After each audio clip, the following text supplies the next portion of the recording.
largo de su carrera habrá tenido ocasión de probar pianos de todas las marcas y características. Mozart, por ejemplo, en 1777 quedó impresionado por los fabricados por Stein debido a sus posibilidades técnicas. ¿Cuáles son sus preferidos?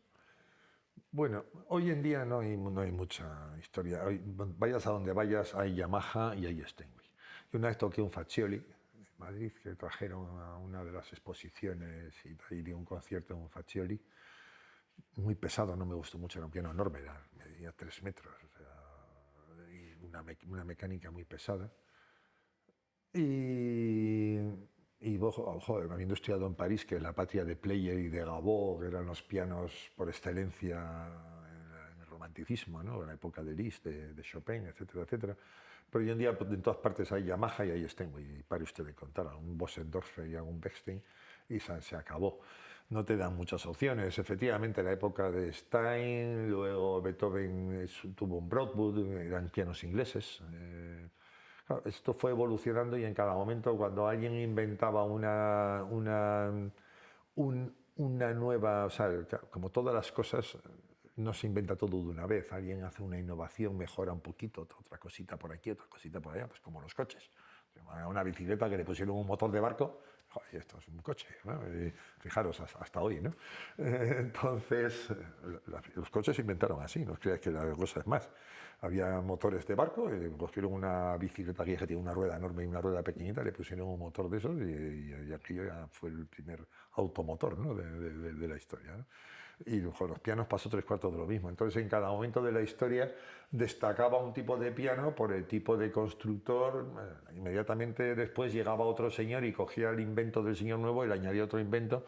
Entonces, todo esto iba cambiando por modas en cada momento. Ya os digo, Beethoven en los últimos años de su vida compró un piano inglés y era el Summum, tal. Se sabe que Bach tenía un día libre, un fin de semana libre al mes y una tarde a la semana. Eso era trabajar, ya lo que os decía. Entonces uno de sus fines de semana libres lo aprovechó porque su hijo, no me acuerdo cuál, estaba en Berlín, en la corte de Federico el Grande, y le habían comprado un gravicembalo, que era, si queréis, el último antecesor antes del pianoforte, ¿no? Y entonces le había hablado a su padre y tal, y entonces Bach dedica el fin de semana libre a viajar allí, a conocer el piano, y según parece le gustó muchísimo. Bien, insisto, cada momento de la historia llegaba alguien, había una innovación y entonces ese era el piano del momento y esta gente que estaban en lo último, digámoslo así, como era el caso de Mozart, el caso de Bach, el caso de Beethoven y tal, pues iban cambiando. Hoy, para bien o para mal, los pianos son muy buenos, todos, y hay los que hay, no te puedo decir que prefiera. Alguien me dijo, no sé si será verdad o no, que todos los pianos los fabrican los mismos señores, ¿eh? O sea, pues algo parecido como pasa con las lavadoras, que según parece mucha lavadora y mucha historia, pero los motores de lavadora y de tal los fabrican 2 fábricas en el mundo. Y luego a ti te cuentan que esta es mejor que aquella, pero a la hora de la verdad lo que importa son todas iguales, ¿no? No te puedo decir que uno sea mejor que otro. Yo he tocado Steinway muy mal cuidado, los pobrecitos, y que estaba mucho peor que Yamaha. Por cierto, vosotros tenéis un piano estupendo aquí, ¿eh? Tiene un sonido muy bien. Me ha gustado mucho el piano. Me tengo que poner al día con él. Usted tiene una experiencia de 40 años como docente en conservatorios de grado profesional y superior. ¿Qué problemas observa en la enseñanza de profesionales de música? Bueno, esto es algo que puede levantar algunas ampollas, pero hay 2 problemas muy serios en España de cómo se enseña la música. Luego podemos compararlo con el resto del mundo. Los 2 problemas más gordos que veo es que se enseña la técnica con el repertorio. Cuando Rachmaninoff, hay un libro muy interesante que se llama Grandes pianistas hablando sobre tocar el piano, Great Pianists on Piano Playing, ¿no? Son distintos artículos de una serie de pianistas, Busoni, Hoffman, uno de ellos Rachmaninoff, y cuenta cómo eran los exámenes. Todos los trimestres tenían un examen de técnica que era previo al examen de repertorio, el examen de técnica. El examen de técnica esencialmente consistía en tocar el Hanon en los 24 tonos de pe a pa, y te podían pedir cualquier ejercicio del Hanon en cualquiera de los tonos. Eso, tal como se estudia en España, eso es Marte, o sea, ni siquiera la Luna, ¿no? O sea, tal. ¿Qué inconveniente tiene eso? Pues es el segundo problema que os decía. Eso da lugar automáticamente al estudiar con el repertorio la técnica es incompleta. Porque el repertorio, por definición, en las obras que tocas, te encuentras con unos problemas. Entonces, cuando tú estudias la técnica con el repertorio, los problemas de las obras que estudias los resuelves, mejor o peor, pero los resuelves, y los problemas que no aparecen en esas obras no los resuelves, ni los empiezas a ver, ni los intuyes. ¿Qué pasa? Cuando ya llevas unos años tocando, estudiando de esa manera, te encuentras con un sesgo, digámoslo así. Hay cosas que te salen mejor y cosas que te salen peor. ¿Qué ocurre? Pues que entonces ya te vas inclinando por aquellas cosas que te salen y no te metes en jardines con las cosas que no te salen. ¿Qué pasa? Que cada vez haces mejor lo que haces bien y cada vez tienes más déficit en lo que no haces bien. Eso, desde el punto de vista, evidentemente, de formación, es un problema serio. La técnica se tendría que estudiar aparte. Cuando tú llegas con el repertorio, la técnica para tocar ese repertorio tendría que estar hecha. Es decir, tú llegas a una obra y yo he pasado por ello y sé que vosotros también. Tú llegas a una obra y lo que te preocupa es saber cómo demonios hago esto, este perro judío, con perdón por los judíos, de no sé quién, mira que este pasaje aquí que no hay quien lo toque, cómo demonios hago yo para que me salga. Vale, bien, nos ha pasado a todos. Cuando lo natural, lo lógico sería que tú llegues allí y tu problema cuando montas una obra es pensar cómo lo vas a tocar. Cómo lo vas a tocar para que sea bonito. No el pensar cómo lo tienes que tocar, a ver cómo hago y estar aquí en las horas. Eso, entonces, ese es un problema. Y segundo problema es la falta de una sistemática. Y que vuelve otra vez a lo mismo, está conectado con lo de la técnica.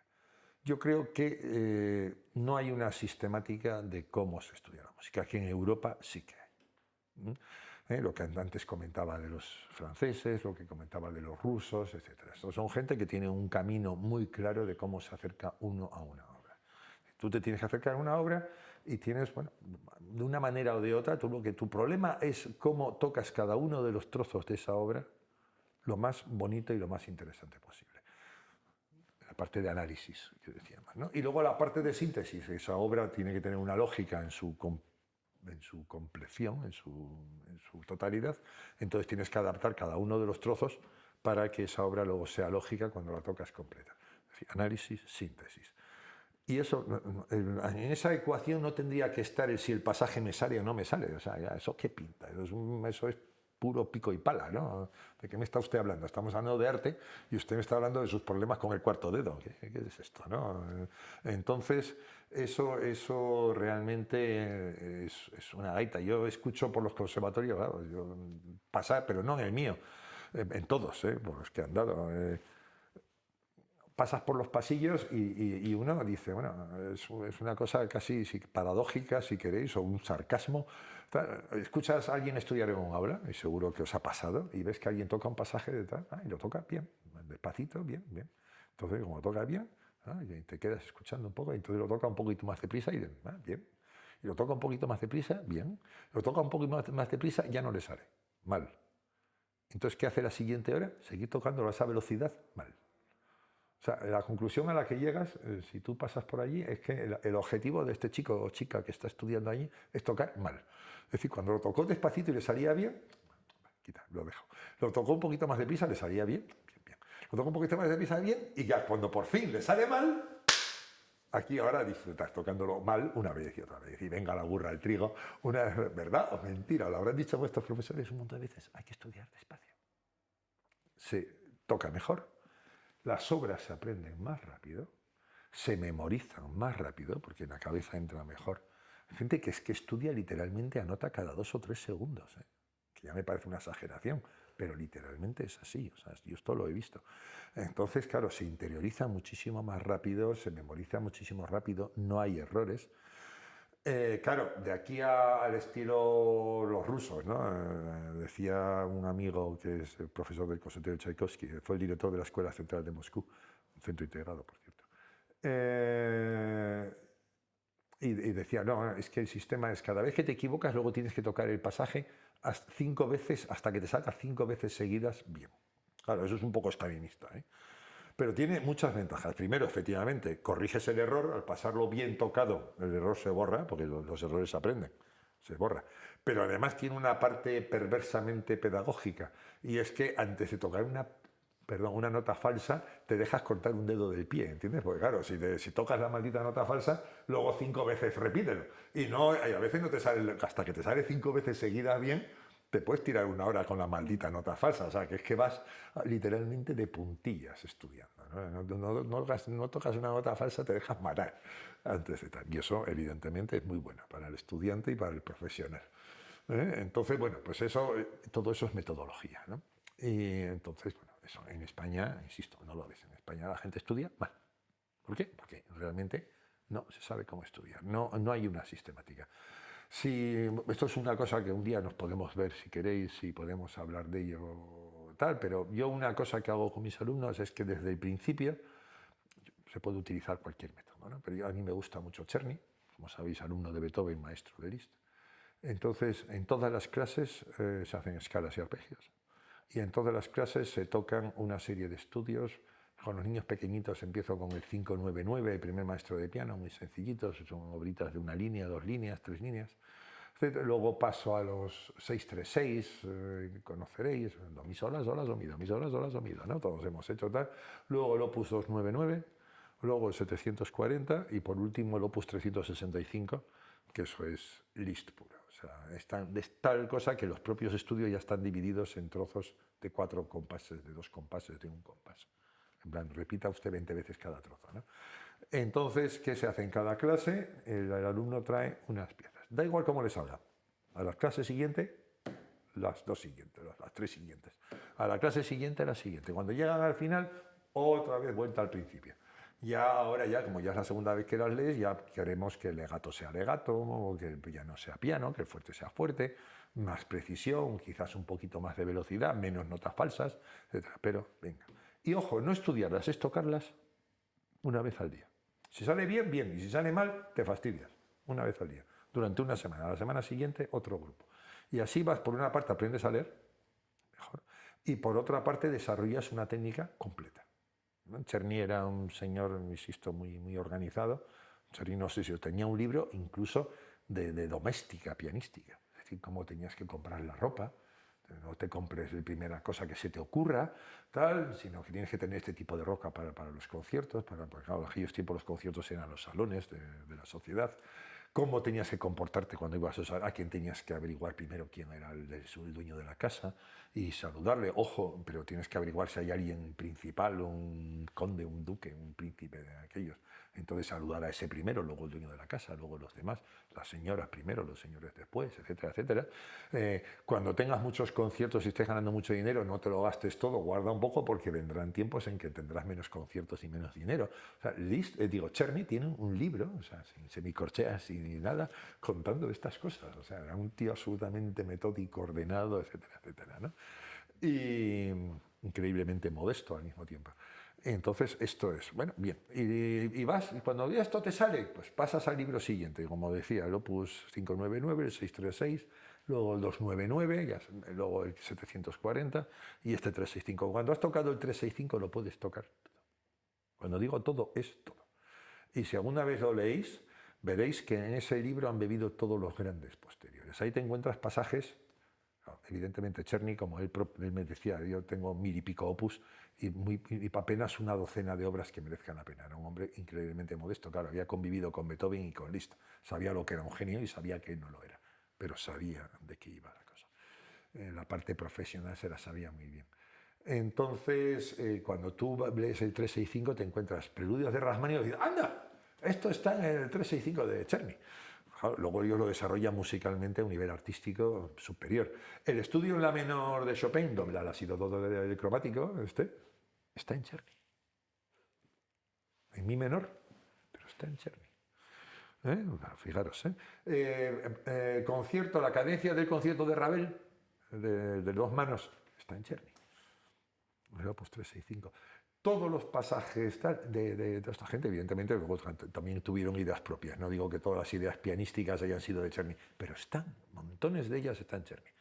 O sea, las mayores, no quiero decir la palabra que me viene a la cabeza, pero la imaginéis, gamberradas que se les han ocurrido a toda la gente que estuvo después de él, las había pergeñado previamente Czerny, ¿no? Los otros lo que le dan es un contenido musical que Czerny no le daba, pero está todo, ahí también, en Czerny también está todo, creedme, ¿no? Y entonces eso es una sistemática, puedes coger Kramer, puedes coger Clementi, entonces coges estas series de estudios y tienes una técnica completa. No te pegas luego sustos diciendo, caramba, es que estoy aquí, tengo 25 años, he terminado el título en España y luego en París y no sé cuánto, y rayos, que no sé cómo se hace esto, que no me sale. No, si tú has hecho eso, todo, te saldrá mejor o peor, pero te sale.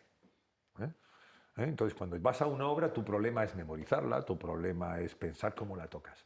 No cómo la tocas desde el punto de vista expresivo, artístico, no cómo la tocas desde el punto de vista de un dedo detrás del otro. ¿Vale? Y de una forma más específica, ¿cuáles cree que son las dificultades más frecuentes en los estudiantes de piano?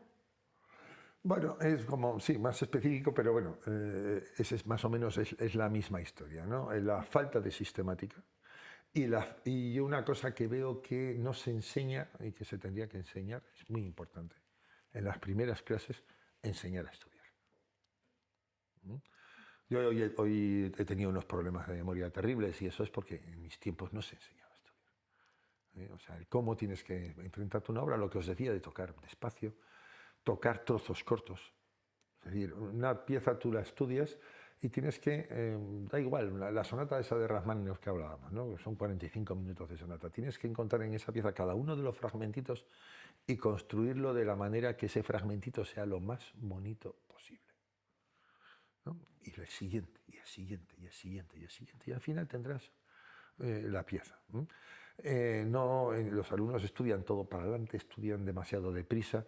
El estudiar trozos muy largos te cuesta más memorizar, te cuesta más entender, te cuesta más resolver las cosas.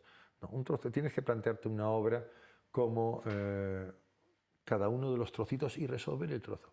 Es más, cuando luego vas a tocar, eso te impide, te quita nervios, porque en cada momento estás pensando cómo haces ese pequeño trocito y no estás pensando en el follón que te viene después.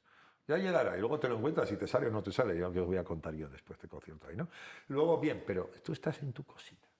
Y en este momento estoy preocupado de esto, y luego lo otro, y luego lo otro.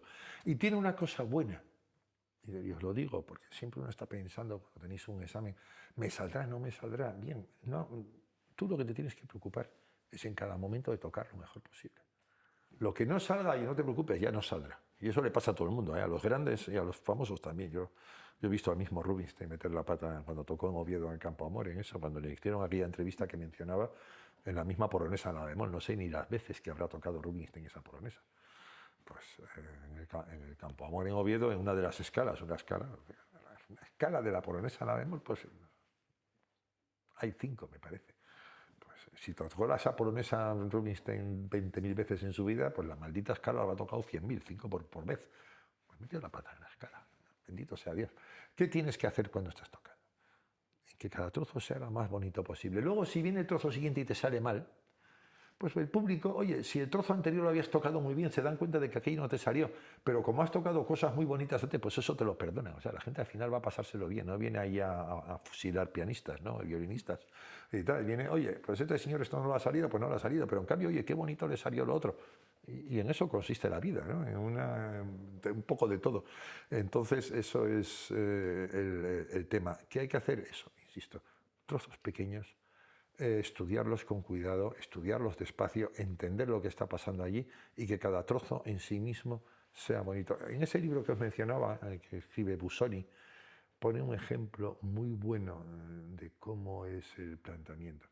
Y él cuenta que en una cena de gente importante, estamos hablando de mediados del siglo XIX, alguien le pregunta, oiga, ¿cómo concibe usted una obra musical y cómo se plantea una obra? Entonces, Busoni menciona, dice, mire, el mejor ejemplo que puedo poner es que una vez en esta cena me tocó estar sentado al lado de un señor que tenía una empresa en Alemania que se dedicaba a hacer vidrieras de plomo, las que hay en las iglesias, etc. Entonces este señor me decía, ¿en qué consistía su trabajo? Mire, cuando yo hago una vidriera, tengo que hacer Que fijaros que las vidrieras, o sea, el típico rosetón en la fachada de una catedral, que está ahí arriba, no hay pasillos por debajo, no hay por dónde verlo. O sea, se pone allí, se quitan los andamios y nadie más se va a volver a acercar al rosetón, salvo que haya una catástrofe y se caiga y haya que volver a ponerlo. O sea, nadie se va a acercarlo.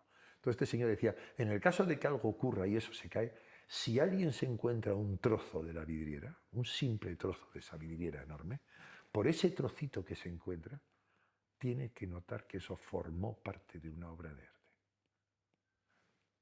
Fijaros qué cosa, algo que nadie va a volver a acercarse a ello. Puedes chapucearla, aquí vamos, en pegamento y medio y ya está, aquí queda. No, te tiene que dar cuenta de, por un trocito, un simple botón de muestra, se tiene que dar cuenta de que aquello formó parte de una obra de arte. La mayor comparación a una sonata de Beethoven, ¿tienes? Hay que tocar cada obra, cada nota, lo mejor posible. ¿Saldrá o no saldrá? Pero nuestra obligación, nuestra responsabilidad es intentarlo. Y para eso, pues, hay que pensar cada trozo y organizarlo. Vale, pues con esta última pregunta damos fin a esta entrevista. Vale, muchas Le gracias. agradecemos muchísimo su participación. Ha sido un placer, y de verdad. esperamos encontrarnos con Me da usted. gusto encontrar gente como vosotros. ¿Eh? De Muchas verdad. gracias. Un placer. Espero que haya sido interesante.